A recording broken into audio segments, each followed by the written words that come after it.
अंतरिक्ष के विशाल शून्य में एक छोटी सी प्रकाश की चिंगारी तैर रही थी। वह चिंगारी अदृश्य थी, जो वास्तविकता और शून्यता के बीच स्थित थी। फिर भी इस चिंगारी के भीतर एक चेतना निवास करती थी, एक दिव्य चेतना। केवल यही दिव्य चेतना बिना किसी विनाश के खतरे के ब्रह्मांड में विचरण कर सकती थी। ये किसी एक दिशा में आगे बढ़ते हुए कुछ खोज रही थी। चुपचाप उसने ये सब महसूस किया, एक मार्गदर्शक और खींचने वाली शक्ति जो प्रकट होती और गायब हो जाती।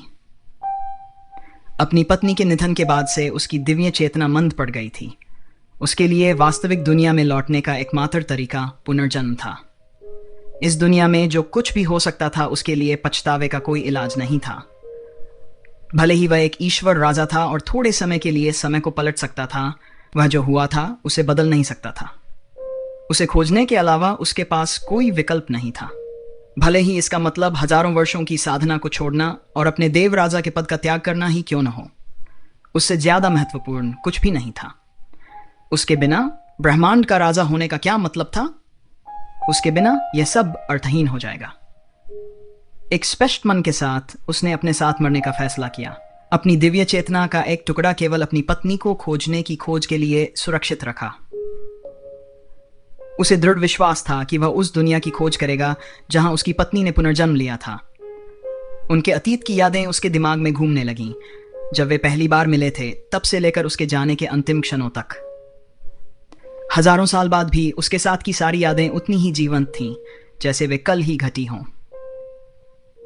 कृपया मेरा इंतजार करो ऐशा, मैं तुम्हारे लिए आ रहा हूं।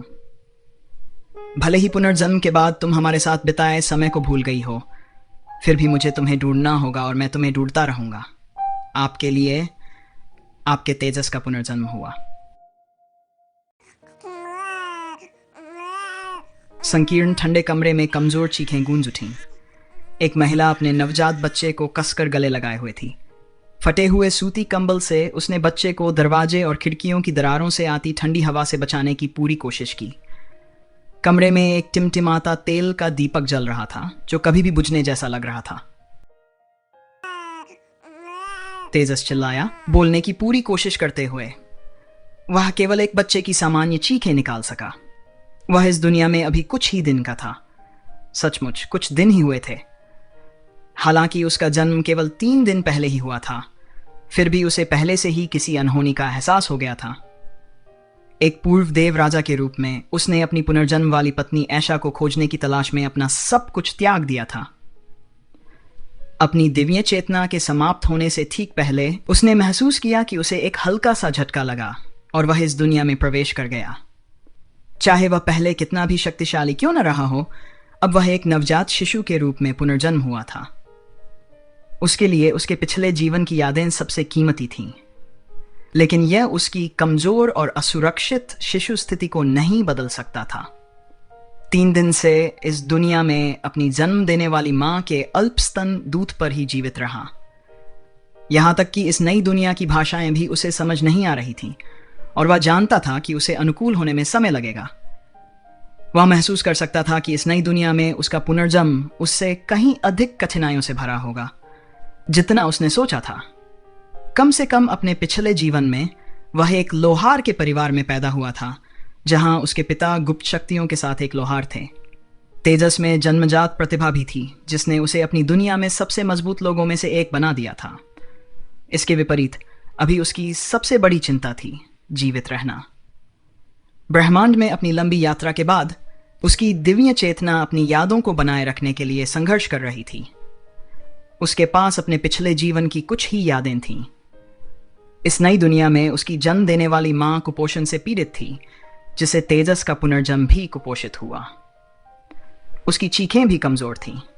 अपने पिछले जन्म में वह एक पिता था और वह एक स्वस्थ और अस्वस्थ बच्चे के रोने में अंतर समझ सकता था। नवजात तेजस अपनी अगली सांस ले पाएगा या नहीं, यह भी एक सवाल था। हालांकि उसे अमीर परिवार में पुनर्जन्म की उम्मीद नहीं थी, लेकिन वह उस निराशाजनक स्थिति के लिए भी तैयार नहीं था जिसमें वह पैदा हुआ था। महान देवराजा का पुनर्जन्म, और फिर भी वह मृत्यु के इतने करीब था। क्या यह अंत है? उसने सोचा। क्या यह ऐसी कहानी है जो पहले अध्याय के खत्म होने से पहले ही खत्म हो जाएगी? 3 दिनों में वह अपने आसपास की परिस्थितियों को समझने लगा था। उसका डर उसकी दुर्दशा के जान से जुड़ा हुआ था। इस नई दुनिया में उसे एहसास हुआ कि इंसान एक अलग जाति थे। इस भूमि पर मनुष्य गुलाम थे। बदसूरत सच्चाई ये थी कि मनुष्यों को इस दुनिया के उच्च प्राणियों के गुलाम के रूप में भेजा गया था। यही कारण था कि यहाँ मनुष्य इतने दयनीय जीवन जीते थे। 3 दिन हो चुके थे और तेजस इस नई दुनिया में अपने पिता से भी नहीं मिला था। उसकी माँ ही उसकी एकमात्र साथी थी। बेचारे माँ और बेटे मुख्य रूप से अन्य इंसानों के भोजन पर निर्भर थे जो उनसे मिलने आते थे। इन राहगीरों के भावों को देखकर ऐसा लगता था कि वे दिन प्रतिदिन के खराब व्यवहार को सहने के आदी हो गए थे। हालांकि तेजस ने अपने पिछले जीवन की यादें बरकरार रखीं और अपनी दिव्य चेतना के कारण एक मजबूत आत्मा को धारण किया, फिर भी उसे इस नई दुनिया में चुनौतियों का सामना करना पड़ा। उसे अभी इस दुनिया की भाषा सीखनी बाकी थी, क्योंकि यहाँ लोग संवाद नहीं करते थे। क्या मेरा छोटा सा अस्तित्व आखिरकार खत्म होने वाला है? तेजस ने सोचा और व्यंग्यपूर्वक मुस्कुराया। खुद को नियंत्रित न कर पाने के कारण उसने हल्की सी सिसकी ली। ऐशा, अगर तुम इस दुनिया में मेरी बात सुन सकती हो तो कृपया मुझे आशीर्वाद दो। शरीर की कमजोरी के कारण वह गहरी नींद में चला गया। इसी उलझन में 1 महीना बीत गया। जब वह अपनी मां के दूध के अल्प हिस्से के साथ मुश्किल से जीवित रहा तो उसे पता था कि वह ठीक नहीं है। वह अपनी शारीरिक स्थिति से अवगत था और महसूस कर सकता था कि उसका कमजोर दिल उसे जीवित रखने की पूरी कोशिश कर रहा है। लगभग 1 महीना हो चुका था, फिर भी उसका वजन मुश्किल से 5 पाउंड था। धमाका! दरवाजा जोर से खुला। जो व्यक्ति अभी अभी कमरे में दाखिल हुआ था वह शरीर से बहुत मजबूत था। तेजस उसे घूरता रहा। उसके विचार इधर उधर भटक रहे थे।